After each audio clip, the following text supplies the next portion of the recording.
ಕೊಲ್ಲಿಯಲ್ಲಿ ಆಗ್ತಾ ಇರುವಂತ ರಕ್ತ ದೋಕುಳಿ ಒಂದು ಕಡೆಗೆ ಆದ್ರೆ ಅದರಿಂದಾಗಿ ಇಲ್ಲಿ ಜೀವನ ರಕ್ತ ಕುದೀತಾ ಇದೆ. ಹಂಗಾಗ್ಬಿಟ್ಟಿದೆ ಪರಿಸ್ಥಿತಿ. ಯಾಕೆ ಅಂತಂದ್ರೆ ಜೇಬ್ ಕತ್ತರಿ ಬೀಳುವಂತ ಪರಿಸ್ಥಿತಿ ಇಲ್ಲಿ ರಕ್ತ ಕುದಿದೆ. ಇನ್ನೇನಾಗ್ಬಿಡುತ್ತೆ, ತಲೆನೋವು ಆಗೋಗ್ಬಿಡುತ್ತೆ.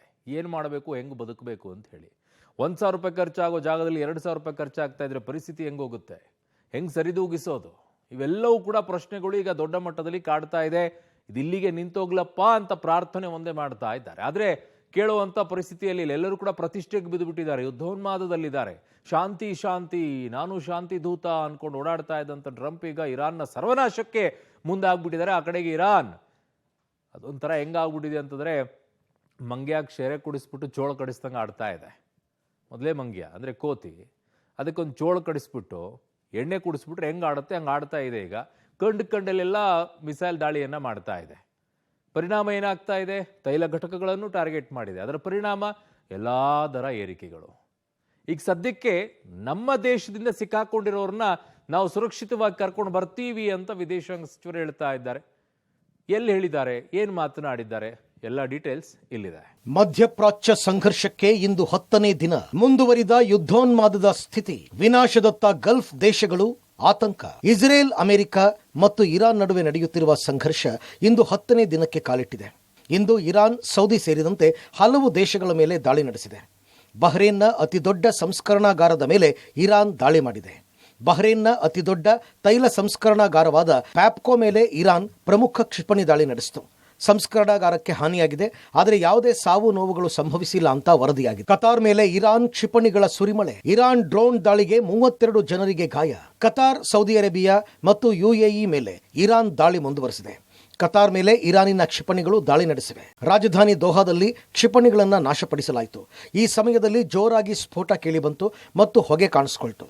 ಬಹ್ರೇನ್ನ ಸಿತ್ರಾ ಪ್ರದೇಶದಲ್ಲಿ ಇರಾನ್ ನಡೆಸಿದ ಡ್ರೋನ್ ದಾಳಿಯಲ್ಲಿ 32 ಜನ ಗಾಯಗೊಂಡರು. ಸೌದಿ ಅರೇಬಿಯಾದ ಶೈಬಾ ತೈಲ ಕ್ಷೇತ್ರದ ಮೇಲೆ ಇರಾನ್ ನಡೆಸಿದ 2ನೇ ಡ್ರೋನ್ ದಾಳಿಯನ್ನ ತಡೆಹಿಡಿಯಲಾಯಿತು. ದಕ್ಷಿಣ ಬೈರುತ್ನಲ್ಲಿ ಇಸ್ರೇಲ್ ವೈಮಾನಿಕ ದಾಳಿ. ಲೆಬನಾನ್ನಲ್ಲಿ 3 ಸಾವು, 5 ಜನರಿಗೆ ಗಾಯ. ಲೆಬನಾನ್ನ ರಾಜಧಾನಿ ಬೈರುತ್ನ ದಕ್ಷಿಣ ಉಪನಗರಗಳಲ್ಲಿ ಇಸ್ರೇಲ್ ವೈಮಾನಿಕ ದಾಳಿ ಮುಂದುವರೆಸಿದೆ. ಘೋಬೈರಿ ಮತ್ತು ಹರೆಕ್ ನೆರೆಹೊರೆಗಳ ನಡುವೆ ಹಾಗೂ ಸಫೀರ್ ಪ್ರದೇಶದಲ್ಲಿ ಹಲವಾರು ದಾಳಿಗಳನ್ನು ನಡೆಸಲಾಗಿದೆ. ಇಸ್ರೇಲಿ ಪಡೆಗಳು ಈಗಾಗಲೇ ಹಲವಾರು ದಿನಗಳಿಂದ ದಕ್ಷಿಣ ಬೈರುತ್ನಲ್ಲಿರುವ ಹೆಜ್ಬೊಲ್ಲಾ ಸ್ಥಾನಗಳ ಮೇಲೆ ನಿರಂತರವಾಗಿ ದಾಳಿ ನಡೆಸ್ತಾ ಇದೆ. ಲೆಬನಾನ್ನಲ್ಲಿ ಇಸ್ರೇಲ್ ದಾಳಿಯಲ್ಲಿ 3 ಸಾವನ್ನಪ್ಪಿದ್ದು 15 ಜನರು ಗಾಯಗೊಂಡಿದ್ದಾರೆ. ಜೋಯಾ ಪಟ್ಟಣದ ಮೇಲೆ ಇಸ್ರೇಲ್ ನಡೆಸಿದ ವೈಮಾನಿಕ ದಾಳಿಯಲ್ಲಿ ಕನಿಷ್ಠ 3 ಸಾವನ್ನಪ್ಪಿದ್ದಾರೆ ಮತ್ತು 16 ಮಂದಿ ಗಾಯಗೊಂಡಿದ್ದಾರೆ ಅಂತ ಆರೋಗ್ಯ ಅಧಿಕಾರಿಗಳು ತಿಳಿಸಿದ್ದಾರೆ. ಈ ನಡುವೆ ಇರಾನ್ನಿಂದ ಬರುವ ಮಿಸೈಲ್ಗಳನ್ನು ಇಸ್ರೇಲ್ ನಾಶ ಮಾಡಿದೆ. ಇಸ್ರೇಲ್ ಕಡೆಗೆ ಕ್ಷಿಪಣಿಗಳು ಬರೋದನ್ನು ಪತ್ತೆ ಹಚ್ಚಿದ್ದು ನಮ್ಮ ರಕ್ಷಣಾ ವ್ಯವಸ್ಥೆಗಳು ಸಕ್ರಿಯವಾಗಿವೆ ಮತ್ತು ಬೆದರಿಕೆಯನ್ನು ತಡೆಯಲು ಪ್ರಯತ್ನಗಳು ನಡೀತಿವೆ ಅಂತ ಇಸ್ರೇಲ್ ಸೇನೆ ತಿಳಿಸಿದೆ. ಇಸ್ರೇಲ್ ಹೆಜ್ಬುಲ್ಲಾವನ್ನ ಟಾರ್ಗೆಟ್ ಮಾಡಿಕೊಂಡು ಲೆಬನಾನ್ನ ಮೇಲೂ ಕೂಡ ನಿರಂತರವಾದಂತಹ ದಾಳಿಯನ್ನು ನಡೆಸ್ತಾ ಇದೆ. ಈಗಾಗಲೇ 80ಕ್ಕಿಂತ ಅಧಿಕ ಜನರು ಲೆಬನಾನ್ನಲ್ಲಿ ಮೃತಪಟ್ಟಿರುವಂಥದ್ದು. ಇವತ್ತು ಕೂಡ ಲೆಬನಾನ್ನ ಜೋಯಾ ಪಟ್ಟಣವನ್ನು ಟಾರ್ಗೆಟ್ ಮಾಡಿಕೊಂಡು ಇಸ್ರೇಲ್ ದಾಳಿಯನ್ನು ನಡೆಸಿರುವಂಥದ್ದು. ಈ ಘಟನೆಯಲ್ಲಿ 3 ಜನ ಮೃತಪಟ್ಟಿದ್ದು 16 ಜನರಿಗೆ ಗಾಯ ಆಗಿದೆ ಅನ್ನುವಂಥ ಮಾಹಿತಿಗಳು ಕೂಡ ಬರ್ತಾ ಇರುವಂಥದ್ದು. ಹೆಜ್ಬುಲ್ಲಾದ ಸಂಘಟನೆಯ ಅಸ್ತಿತ್ವ ಎಲ್ಲೆಲ್ಲಿದೆಯೋ ಅವೆಲ್ಲವನ್ನ ಕೂಡ ಗುರಿಯಾಗಿಸಿಕೊಂಡು ನಿರಂತರವಾದಂತಹ ದಾಳಿಯನ್ನ ಲೆಬನಾನ್ನ ಮೇಲೆ ಇಸ್ರೇಲ್ ಮಾಡ್ತಾ ಇದೆ. IRGC ವಾಯುಪಡೆಯ ಪ್ರಧಾನ ಕಚೇರಿ ನಾಶ. ಒಳ್ಳೆ ಕಾರಣ ಇದ್ರೆ ಅಮೆರಿಕ ಸೇನೆ ಕಳಿಸ್ತೀವಿ ಟ್ರಂಪ್. ಲೆಬನಾನ್ ಜೊತೆಗೆ ಇರಾನ್ ಮೇಲೂ ಇಸ್ರೇಲ್ ದಾಳಿ ಮುಂದುವರೆಸಿದೆ. IRGC ವಾಯುಪಡೆಯ ಪ್ರಧಾನ ಕಚೇರಿಯನ್ನ ಇಸ್ರೇಲ್ ಸೇನೆ ನಾಶಪಡಿಸಿದೆ.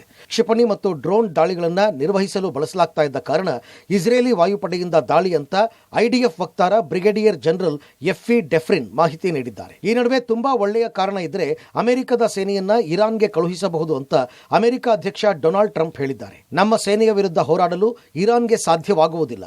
ಭೂಸೇನೆಯನ್ನ ಇರಾನ್ಗೆ ಕಳುಹಿಸುವ ಬಗ್ಗೆ ನಾನು ಮಾತನಾಡುವುದಿಲ್ಲ, ಆದರೆ ಬಲವಾದ ಸಮರ್ಥನೆ ಇದ್ದರೆ ಅಂತಹ ಕ್ರಮ ಸಾಧ್ಯ. ಅಮೆರಿಕ ಇರಾನ್ನಲ್ಲಿ ಎಂದಾದರೂ ನೆಲದ ಪಡೆಗಳನ್ನು ನಿಯೋಜಿಸಿದರೆ ಆ ದೇಶದ ಮಿಲಿಟರಿ ತುಂಬ ಹಾನಿಗೊಳಗಾಗುತ್ತೆ ಮತ್ತು ಅದು ನೆಲದ ಮಟ್ಟದಲ್ಲಿ ಹೋರಾಡೋದನ್ನು ಮುಂದುವರಿಸೋದಕ್ಕೆ ಸಾಧ್ಯವಾಗೋದಿಲ್ಲ. ಹೀಗಾಗಿ ಈ ಬಗ್ಗೆ ಇನ್ನೂ ತೀರ್ಮಾನಿಸಿಲ್ಲ ಎಂದಿದ್ದಾರೆ. ಇರಾನ್ ಸರ್ವನಾಶಕ್ಕೆ ಪಣತೊಟ್ಟ ಅಮೆರಿಕ, ಇಸ್ರೇಲ್. ಇರಾನ್ನ ಟೆಹರಾನ್ನಲ್ಲಿ ವೈಮಾನಿಕ ದಾಳಿ. ಮೆಹರಾಬಾದ್ ವಿಮಾನ ನಿಲ್ದಾಣದಲ್ಲಿ ಭಾರೀ ಹಾನಿ. ಇರಾನ್ ಸರ್ವನಾಶಕ್ಕೆ ಪಣತೊಟ್ಟ ಅಮೆರಿಕ, ಇಸ್ರೇಲ್ ಇರಾನ್ನ ಟೆಹರಾನ್ನಲ್ಲಿ ವೈಮಾನಿಕ ದಾಳಿ ನಡೆಸಿದೆ. ಮೆಹರಾಬಾದ್ ವಿಮಾನ ನಿಲ್ದಾಣದಲ್ಲಿ ಭಾರೀ ಹಾನಿ ಉಂಟಾಗಿದೆ. ಮೆಹರಾಬಾದ್ ವಿಮಾನ ನಿಲ್ದಾಣದಲ್ಲಿದ್ದ 16 ವಿಮಾನಗಳು ನಾಶವಾಗಿವೆ. ಏರ್ಪೋರ್ಟ್ ಗುರಿಯಾಗಿಸಿ ಇಸ್ರೇಲ್ ದಾಳಿ ನಡೆಸಿದೆ. ಇನ್ನು ಇರಾನಿನ ನೌಕಾನೆಲೆಯ ಮೇಲೆ IDF ದಾಳಿ ಮಾಡಿದೆ. ತೈಲ ಟ್ಯಾಂಕರ್ಗಳನ್ನು ಗುರಿಯಾಗಿಸಿಕೊಂಡು ದಾಳಿ ಮಾಡಲಾಗಿದೆ. ಹಾರ್ಮುಜ್ ಜಲಸಂಧಿಯಲ್ಲಿ ಹೊಗೆ ಆವರಿಸಿದೆ. ವಾಣಿಜ್ಯ ಹಡಗುಗಳನ್ನು ಗುರಿಯಾಗಿಸಿ ಇಸ್ರೇಲ್ ದಾಳಿ ಮಾಡಿದೆ. ಇನ್ನು ಇರಾನ್ ವಿರುದ್ಧ ಇಸ್ರೇಲ್ ಅಮೆರಿಕ ಜಂಟಿ ಸಂಘರ್ಷ ನಡೆಸ್ತಾ ಇವೆ.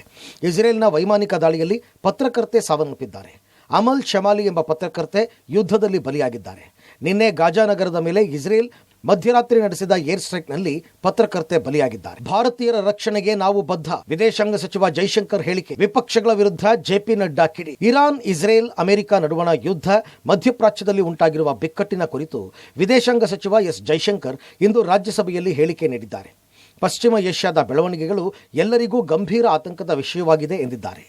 ಸಮಸ್ಯೆಗಳನ್ನು ಪರಿಹರಿಸಲು ಸಂವಾದ ಮತ್ತು ಚರ್ಚೆಗೆ ಸರಿಯಾದ ಮಾರ್ಗ ಅಂತ ಒತ್ತಿ ಹೇಳಿದ್ದಾರೆ. ಅರಬ್ ರಾಷ್ಟ್ರಗಳಲ್ಲಿ ಸಿಲುಕಿರುವ ಭಾರತೀಯರ ರಕ್ಷಣೆಗೆ ಬದ್ಧ, ಭಾರತೀಯರನ್ನ ಸುರಕ್ಷಿತವಾಗಿ ಕರೆತರುವ ಕೆಲಸ ಆಗ್ತಿದೆ ಎಂದಿದ್ದಾರೆ. ಭಾರತೀಯರ ಸುರಕ್ಷತೆ ವಿಚಾರದ ಬಗ್ಗೆ ಮೋದಿ ಬಹ್ರೇನ್, ಯುಎಇ, ಕತಾರ್ ಅಧ್ಯಕ್ಷರ ಜೊತೆ ಮಾತನಾಡಿದ್ದಾರೆ.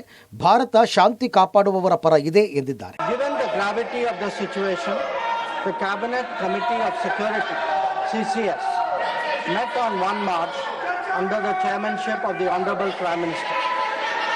It was briefed on the airstrikes in Iran and the subsequent attacks in several Gulf countries. The CCS was concerned over the safety and security of the Indian community in the region. ಇದೇ ವೇಳೆ JP Nadda ಮಾತನಾಡಿ, ವಿಪಕ್ಷಗಳಿಗೆ ದೇಶದ ಬಗ್ಗೆ ಜವಾಬ್ದಾರಿ, ಗೌರವ ಇಲ್ಲ.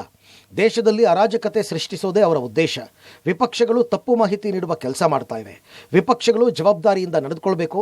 ವಿಪಕ್ಷಗಳ ನಡೆ ದೇಶದ ಹಿತಾಸಕ್ತಿಗೆ ವಿರುದ್ಧವಾದದ್ದು ಅಂತ ಕಿಡಿಕಾರಿದ್ದಾರೆ. बहुत दुख के साथ मुझे कहना पड़ रहा है कि विपक्ष का जो व्यवहार है वो बहुत ही गैर जिम्मेदाराना है, बहुत ही गैर जिम्मेदाराना है और यह निंदनीय भी है. इसको जितनी निंदा की जाए वो कम है. इनका इंटरेस्ट न देश में है, न इनका इंटरेस्ट डिबेट में है. इनका इंटरेस्ट अनार्की पैदा करने में है. ಮಧ್ಯಪ್ರಾಚ್ಯ ಯುದ್ಧ ಭಾರತಕ್ಕೆ ತಟ್ಟಿದ ಬಿಸಿ. ಡಾಲರ್ ಎದುರು ಕುಸಿದ ರೂಪಾಯಿ ಮೌಲ್ಯ. ಹೌದು, ಮಧ್ಯಪ್ರಾಚ್ಯದಲ್ಲಿ ಯುದ್ಧ ತೀವ್ರ ಸ್ವರೂಪ ಪಡೆದ ಬೆನ್ನಲ್ಲೇ ಡಾಲರ್ ಎದುರು ರೂಪಾಯಿ ಮೌಲ್ಯ ದಾಖಲೆಯ ಮಟ್ಟದಲ್ಲಿ ಕುಸಿತ ಕಂಡಿದೆ. ರೂಪಾಯಿ ಮೌಲ್ಯ ದಾಖಲೆಯ ಕನಿಷ್ಠ ಮಟ್ಟವಾದ 92.52ಕ್ಕೆ ಕುಸಿತವಾಗಿದೆ. ಷೇರು ಮಾರುಕಟ್ಟೆ ಕುಸಿತ ಕಂಡಿದೆ. ಜಾಗತಿಕ ಷೇರು ಮಾರುಕಟ್ಟೆಯಲ್ಲಿ 2300 ಅಂಕ ಕುಸಿದಿದೆ. ಸೆನ್ಸೆಕ್ಸ್ 2300 ಪಾಯಿಂಟ್ ಕುಸಿದಿದೆ. ನಿಫ್ಟಿ 50ಯಲ್ಲೂ 500ಕ್ಕೂ ಅಧಿಕ ಪಾಯಿಂಟ್ ಕುಸಿತವಾಗಿದೆ. ಭಾರತೀಯ ಷೇರು ಮಾರುಕಟ್ಟೆಯಲ್ಲಿ ಕರಡಿ ಕುಣಿತ ಮುಂದುವರೆದಿದೆ. ಹೀಗೆ 3 ದೇಶಗಳು ಹಗೆತನ, ಪ್ರತಿಷ್ಠೆಯ ನಡುವೆ ದಾಳಿ ಪ್ರತಿದಾಳಿಗಳು ಮುಂದುವರೆದಿದ್ದು ಇನ್ನಷ್ಟು ಮುಂದುವರಿಯಲಿದೆ. News desk, public TV.